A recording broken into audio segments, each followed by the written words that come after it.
Welcome to The Foundry, where leaders are forged daily. Each week we investigate themes of leadership, entrepreneurship, and mindset with some of the greatest minds in real estate.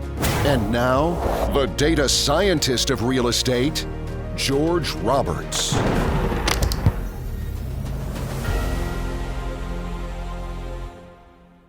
Welcome back, entrepreneurs. Today, I have the pleasure of having Jeannette Robinson, host of the Ready to Scale podcast and director of investor relations at Blue Lake Capital. Welcome to the show, Jeannette. Hey, George. Thanks for having me. Yeah, well, I'm very excited to have you on the show because when we met, I thought you're somebody who can really speak to a lot of topics that I think our audience would be very interested in, which is namely, how do you scale a syndication operation? A lot of people, I think, may have done one or two syndications and say, hey, this is cool. And they're probably getting really busy right now and wondering, how do I get to the stage where I'm hiring people, professionalizing things, and putting systems into place? So maybe you could walk us through your growth in the syndication space. Sure. That's a great question. I would start off by saying, not everyone gets into syndication with the same vision or with the same goals. So I think that one of the things that's really important is, as people begin their journey, it's really taking time to understand what ultimately they want the outcome to be. For Blue Lake, we're probably a little bit different in the fact that, our CEO, Ellie Perlman, she's very ambitious. She's very bold. And from the very beginning, she's always had, really great ambitions for Blue Lake Capital and really, growing into a multi-billion-dollar company. A lot of people won't start, with that type of goal in mind. So, it's just kind of something that's unique to us. I know that some syndicators get into the business more for kind of a lifestyle, more from like a lifestyle aspect. They're looking to just kind of build out a network, have, a nice portfolio of some passive investments. And that's great. There's nothing wrong with that at all. But I think that, having the end in mind is one of the first things that anyone needs to do when they're starting off in their syndication business. So that way you're actually working towards that goal and not just kind of finding yourself going along a path with no real sense of direction. That's kind of one of the things that I would say is really important to start off with when you're going to scale a business. And then if you decide that you do indeed want to really scale out a serious business, one of the things that we did very early on, even when it was literally just myself and Ellie, we had like a part-time underwriter that we would use kind of on a consulting basis, was putting systems and processes in place.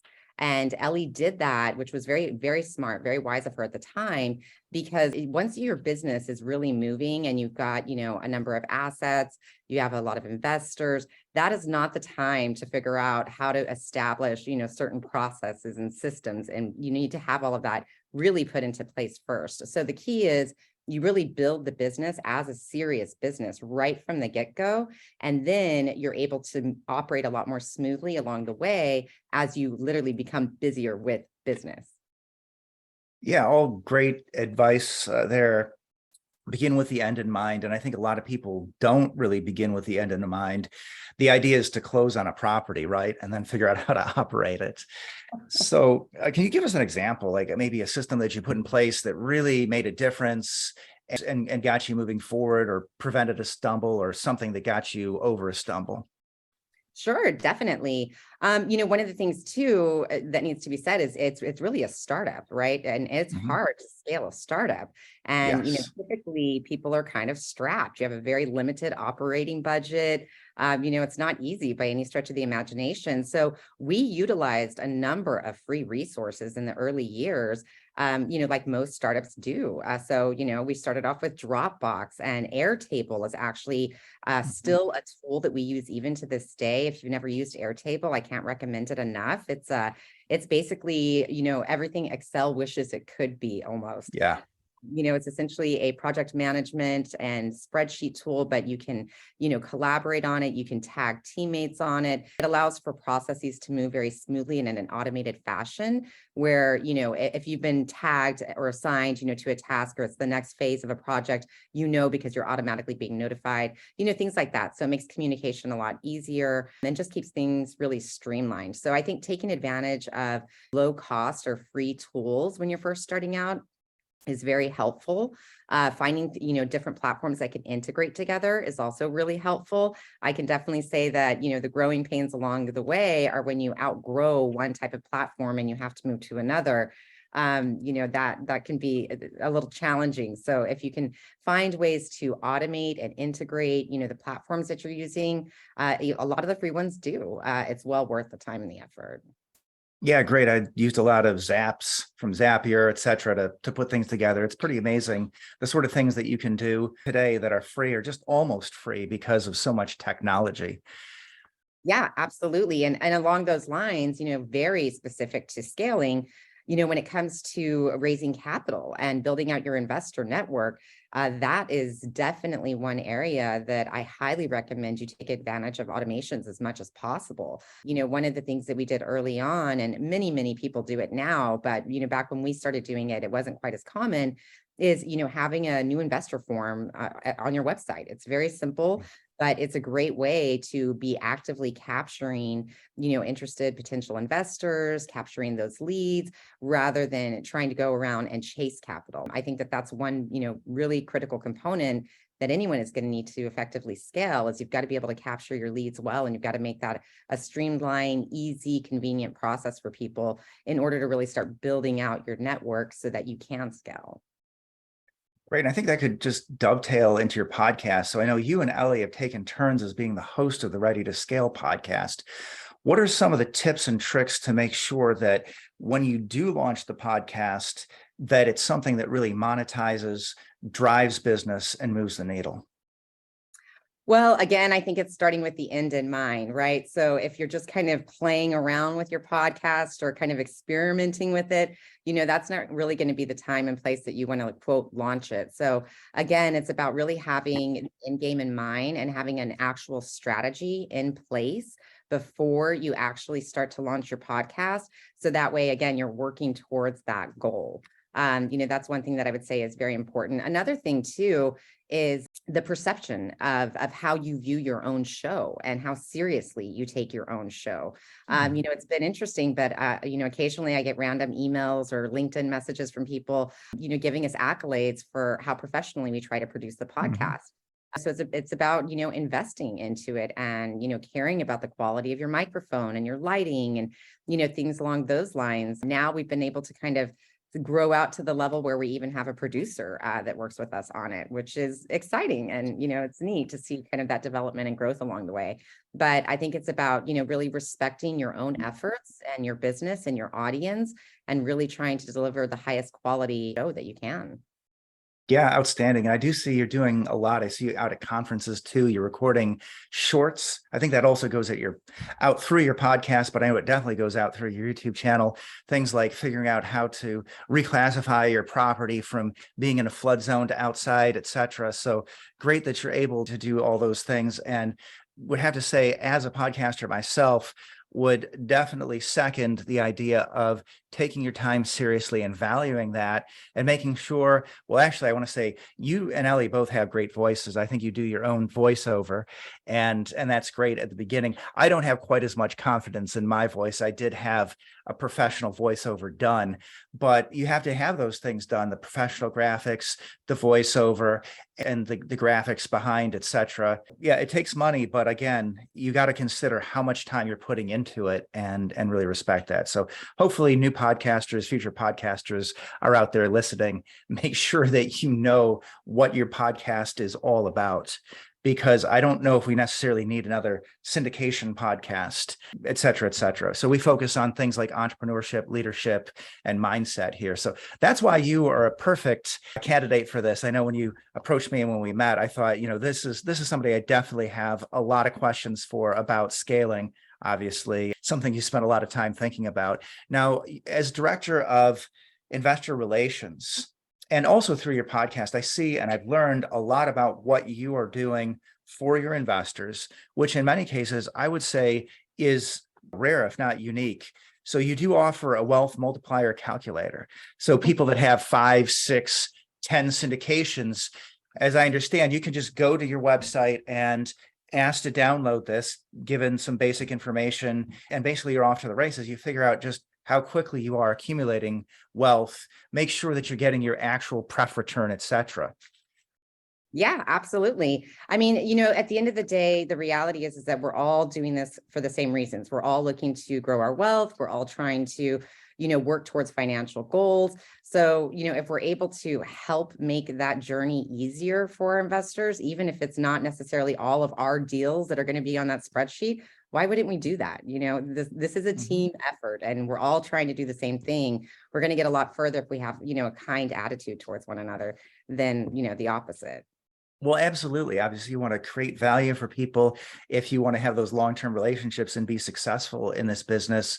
So a lot of people will ask for references, but not everybody has both the track record as well as the confidence to provide them. So I understand that's one of the things you do. If I say, Jeanette, I'm thinking about investing in one of your deals, but I want to talk to somebody who actually did, you will actually provide that.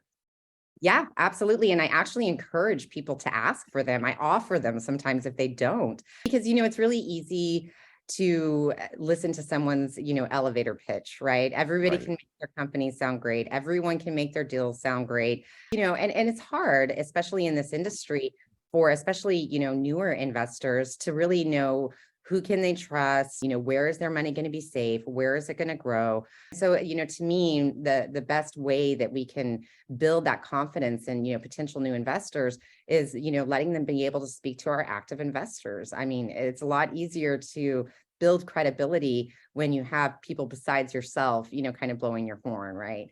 So, and of course, the risk with that is that you've got to be able to deliver. And if you deliver to your investors, then your investors are more than happy to provide, those references for you. But if you don't, then, you're in a bad position. So, yeah, that's definitely something that we do. We have a handful of investors that have graciously volunteered time and again, to speak to potential new investors, and it helps them build their own network also. So it's kind of a win-win. Right. Yeah. And like you said, it's volunteer, right? You can't give any kickbacks. There's no presents or free gift. I mean, these are people who just say, I am thankful for what you did for me, so I will volunteer my time. Yeah, that is a very, very strong endorsement. Okay. So now I think we have to have at least one or two fun personal questions before we go back into real estate. So for those of you who are just listening to this podcast, I have to say, you've described yourself in the past as being a nerd. Okay. So you don't look like a nerd. So explain, what do you mean by this? But I have a real passion for learning, and I have a huge passion for challenge. So, it's just something that I do. I listen to, a different audiobook pretty much every single day. There's an app I love called the Headway app. It's kind of like the Cliff Note version, some of the most popular books that you can find out there. So you can actually get it in like 15 minutes, which is usually about all the time I've got. But, I really enjoy doing that every day. So every day I listen to, an audiobook, or at least almost every day. I won't say I'm perfect at it, but, pretty much almost every day. And I find learning new things fascinating. I love doing investor relations because, think about who I talk to all day long.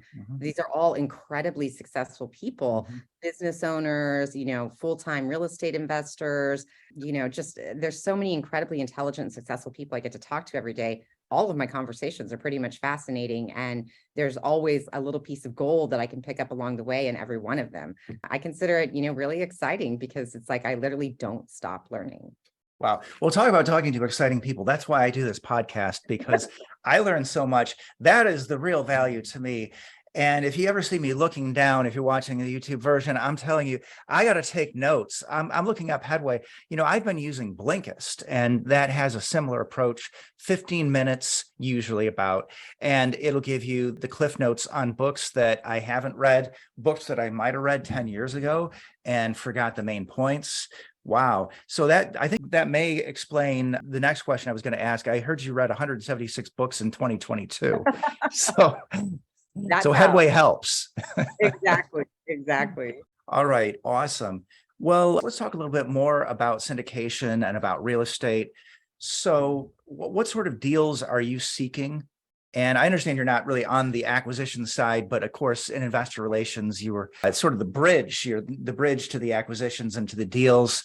So do you have a favorite acquisition from Blue Lake that you'd like to talk about?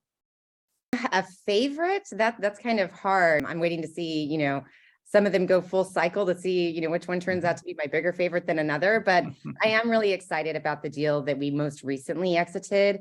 It was a little bit of a rough property, to begin with. But, we went in and we executed our value add strategy like we always do.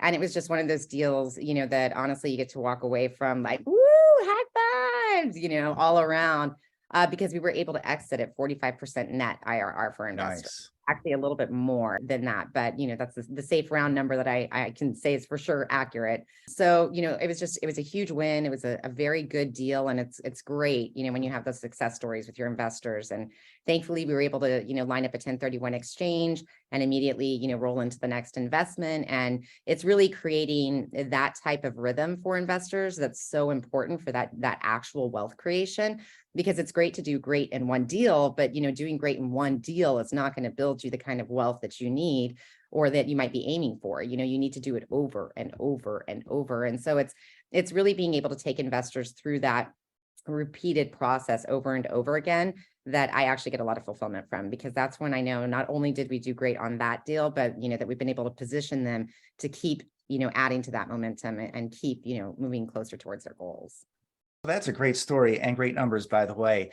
But some people that might be a little newer, what's the difference between your net IRR versus the gross IRR? So net is cash money. It's what you actually get paid. Right, as a limited partner. Right, as an investor, exactly. So, numbers can look very inflated, if people want to try to inflate them. So sometimes, you might see like, oh, cash on cash, 18%, which is crazy, because when people throw those numbers out there, what they're actually talking about is like, okay, through the whole life of, the asset from, the beginning all the way to the disposition, if you round it out, now it looks like our cash on cash was 18%, but in reality, during the holding period, it might have been 6%, so it's for all of those LPs out there, those passive investors, that's where you really want to be careful, is looking at the kind of numbers people throw out there and making sure that you understand, what numbers are factual and true. So when I say net IRR, I'm saying that the investor actually got 45%. Exactly. And I wanted to underscore that too, because again, yes, your net, that's what goes to the limited partners. So that means your project level or gross IRR. The way that you were piloting that ship was obviously a lot higher than 45 to create numbers like that. And and thank you for spanking the people who talk about cash on cash as including the disposition. That is just not right. So whoever out there is still doing that, just stop right now. We all know what to do. So I love that you're talking about that deal, because it seems to underscore a lot of what you're doing. I mean, I've heard you and Ellie talking about how we have a changing market, and we all know this. We're recording this in the middle of February. It might come out in a month or so, but February 2023. So what is changing in the market, and what are you doing as a syndicator to make sure that your investors are protected? That's a great question. And you're 100% right. The game has changed. It has absolutely changed. So, even frankly, poor operators, the last few years, they were still able to have successful investments and good deals because there was a lot of wiggle room. There was a lot of grace for any sloppiness, if you will, when it comes to managing the operations of the assets. But that wiggle room, it's not there anymore. So right now, where we are in the market, asset management is absolutely critical in order to actually be able to hit, the projected returns that sponsors are offering investors. Really monitoring the cash flow and the expenses is more critical than ever, because, we're in a high, interest market. Everything is very inflationary. Everything is just more expensive. So, it's really coming down to the money, very candidly. So, given that fact, in order to mitigate these risks, there's a handful of things that are just really, really important. So first of all, it's not getting over leveraged. So being very conservative on LTV. The last asset that we acquired, we closed on just a few days before Christmas, and we only took 50% LTV on that deal. We went very conservative. So, I think that it's very important for investors to look at how leveraged are these deals. You don't want to have, an asset that's highly leveraged. Second to that, is going to be, again, like I said, the asset management. and the cash flow, that's going to be extremely important to make sure that, we can kind of work through the market and where we're at. It's not going to be, quite as much of a heyday as the last several years.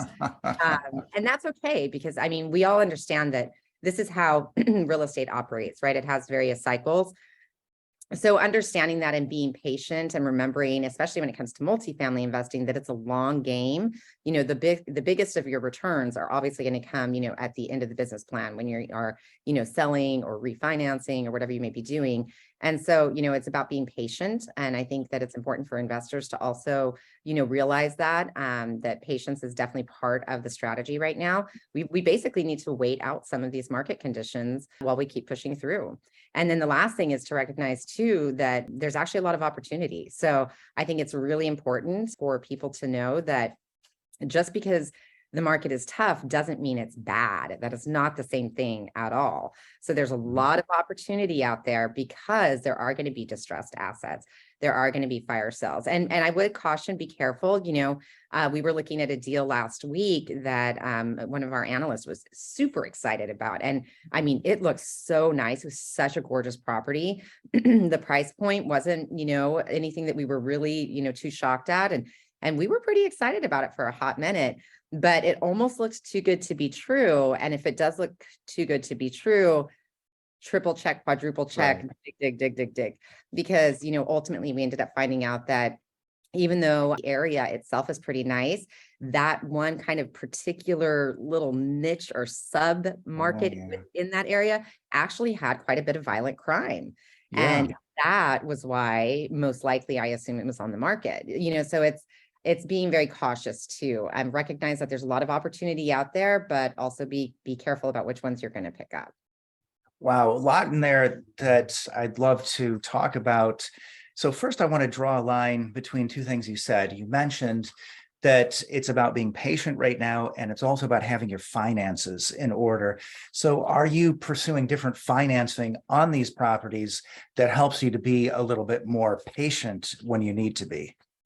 Sure. I mean, the approach that we're taking is we're going fixed rate only. So, with basically with the interest rates fluctuating so much, we absolutely just don't want to have to deal with that. There's risk that comes along with that, that obviously everyone is having to work through now, because, a couple of years ago, you really weren't finding fixed rates, as an option. And now you are. So it's staying away from those fluctuating rates and really focusing on fixed rates, because then we're able to really feel a lot more confident in our projections, because it reduces, the risk of having some unknown variables start to come in and play with your cash flow. Okay, let's go a little deeper. What about prepay? Is that something that concerns you? Are you looking at step downs versus yield maintenance? And just to back up for a moment, I don't really like to make predictions. We don't know where interest rates are going, but what I would say is that it wouldn't surprise me if we had lower rates in 1 to 2 years. So I've been wanting to stay away from prepayment penalties as much as possible. What do you think? What's your strategy?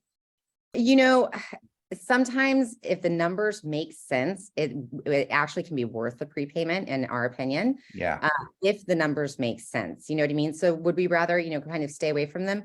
It really depends on the deal, because if the numbers shake out the right way, even with the burden of a prepayment penalty, sometimes it's still enough of a win to really justify, going ahead and eating that cost, right? Frankly, I would say that as far as interest rates, none of us do, of course, right? None of us know how long it's going to take before they go down. Right now, we're almost operating from a standpoint of what if they don't? What if they stay exactly where they're at? What if they actually tick up a bit? So we try to actually underwrite literally from like worst case scenario. And then if the deal still works, then we feel really good about it. I would rather look at it from that perspective and then be pleasantly surprised, than the opposite. So, that's definitely one of the things that we're doing. Well, I like that. And you notice I did hedge a little bit. It also wouldn't surprise me if we had significantly higher interest rates in a year or two. So definitely have to look at the downside first.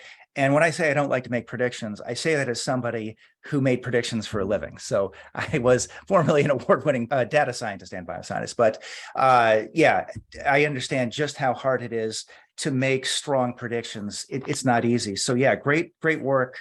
And thanks for sharing those strategies, because again, it is a completely shifting landscape. Now, another thing that I'd like to draw out was you mentioned you had this deal, looked like a deal, but you just noticed that, wow, it's just this one patch where things are difficult and you've got violent crime. I mean, I've seen a couple examples like that recently.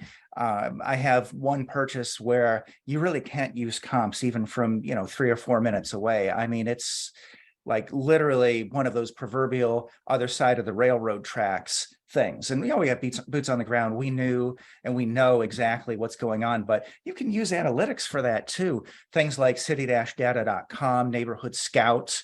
So what sort of things are you doing? I'm gathering from what you're telling me, you're just at the analytics stage at this point where you said no to that deal. What sort of things were you doing to rule this out and realize that, hey, wait a second, this one might actually be too good to be true?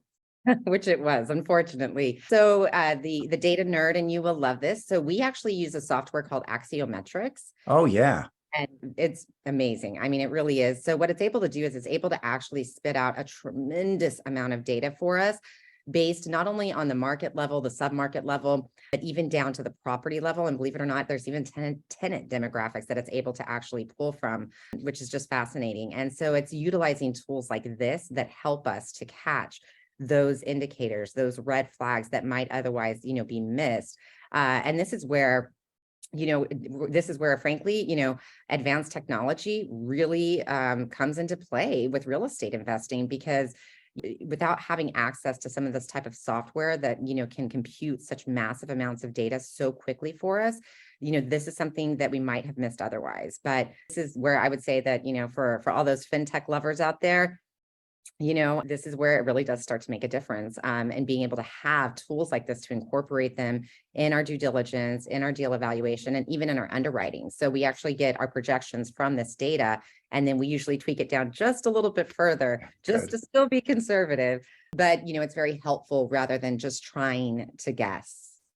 Well, yeah, and that's another thing that separates a very large going concern like you have at Blue Lake from somebody who's doing 1 or 2 or 3 syndications, someone who is operating, as you said, a lifestyle business. Actually, I feel like that's kind of the goal for most people. When you talk to people in syndication, a lot of them will just say, like, what are you looking for? Financial freedom. Well, that's pretty much the definition of a lifestyle business. It pays for your lifestyle, but you can't scale it. So yeah, once you really get to the point where you have that deal flow, makes a lot more sense to get something like Axiometrics, something that does have down to, that's one of the things that makes it unique or very rare, the fact that it has some reasonably accurate to the property level information. So yeah, I use similar things in my business. I use all the free tools, you might as well. And then I'm also using Rockval. That's sort of like an up and comer that's trying to get people some property level info too. But yeah, awesome. Good stuff. And then at the same time, I love that you are a data nerd. I think that's important because why wouldn't you take advantage of these things that they're basically free? Like we used to say, let your fingers do the walking. And a lot of younger people probably don't get that. Talking about the yellow pages here.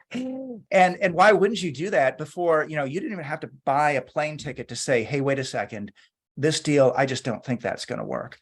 But the flip side of that is that there's really nothing that can replace boots on the ground and local knowledge. So would you like to speak to that a little? I would agree. I think that's why you have to take in all the different data sources that you can, right, before you make a final decision. I mean, that really is, in essence, the definition of due diligence, right? You need all of those different bits of information. So, we'll still say that data can be flawed, right? Data is not, 100% accurate. I mean, it's just data. That's exactly what it is. It's still the interpretation of the data, that is extremely important. And so I agree with you too, having, boots on the ground, having local knowledge. There's value to those resources also, and you don't want to underscore one over the other. You need them both. Great. When you were talking about your approach, you mentioned asset management, which I'd love to underscore that as well, because I feel like a lot of gurus, what do they focus on? Acquisitions, capital raising. And it's like, oh, just hand it over to me when you get the deal, right? I'll do the asset management. So one of my observations is I feel that boring asset management plans get boring returns. So I'd like to know, what are some of the more exciting, creative, or interesting things you've done to drive revenue? Well, I will say for the record, we like boring because boring usually means it's just going smooth. Boring is not necessarily bad. But I do think that there's a lot of different avenues for improving how people are managing assets. And of course, this is one of the benefits of scaling out. The more properties you have, the more room you have to negotiate. So, for example, when it comes to property management, we utilize the same third-party property management company across our entire portfolio. And in turn, we were able to negotiate down property management fees, Right. which in turn, right, goes back right straight back to the returns for the investors. So, it's being aggressive about your vendor negotiations. Ellie is notorious for this, and it's one thing that I've really enjoyed learning from her. She will renegotiate contracts across our properties, frequently, annually, and is always looking for, any additional steps that we can take for basically cost savings. So, being aggressive in your negotiations with vendors is really important. Implementing, obviously buybacks, rubs, things along those lines is important. And then, if you want to get to the heart and soul of it, it's about really trying to create an actual, fantastic experience for the residents. You actually really do need to care. Nowadays, it's a different world. You want to know about a company or an apartment, you can get on Google in 5 seconds and get all kinds of reviews. And it matters. It matters. So really catering to tenants and being respectful of them and working with them, creating a positive environment, where these people live and hopefully are thriving. It's really important. It really does make a difference. So I think it's, there's so many components to being able to effectively manage an asset. And that's why also, I would say that I'm very cautious about maybe any types of mom and pop operations. I'm not trying to knock them, but I'm just saying you can only do so much when you only have a very small team. And that's why, partnering with, with other companies that can help you scale out your business and provide better services is really important. You know what I mean? So we use a third-party property management company. We have a director of asset management, and he, basically directly manages, that property management company, but we couldn't do this all by ourselves. So you've got to get the right people in place to deliver the right types of experience and to manage things effectively. You need people. That's why it's called human resources. Beautiful. And I like the way you describe boring, because this is the good kind of boring, right? This is like how Warren Buffett talks about investing in boring businesses, the sort of things that Wall Street is ignoring. So hats off to that. And I'm afraid, all these interviews, I seem to have too much fun, and I just wish we could talk forever. But I think what we need to do is head into the final phase of the interview. And I call this part of the interview the 7. So are you up to the challenge? Oh my, I'm ready. All right.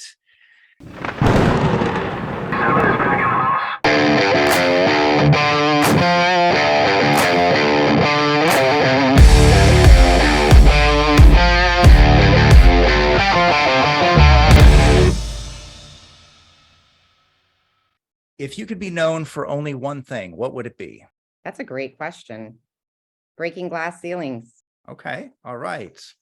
What's the greatest lesson in leadership you've learned as an entrepreneur?